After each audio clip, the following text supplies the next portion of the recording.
That's the practical element. You wanted to know how to increase your Iman?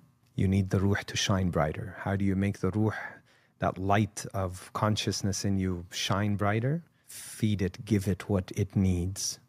What's soul food, literally? What is soul food? What is the spirit's food? The commands of Allah.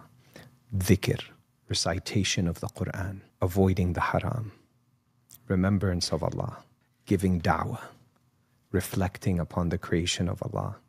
So the more you do that, when you understand, wait, I'm actually ruh, and the ruh is the command of Allah, and the more I remain on the commands of Allah, the stronger the ruh becomes, and then the ruh drags, so to speak, this all metaphorical, the nafs towards the obedience of Allah. But when the ruh becomes weakened, because the Prophet ﷺ said every time you sin, a black spot appears on the heart. What's the significance of the black spot? Okay, what if I do a lot of sins? What happens to the heart? It gets packed with black spots. What happens with a heart that's black? It cannot what? It cannot take in the light. There you go. It doesn't reflect light.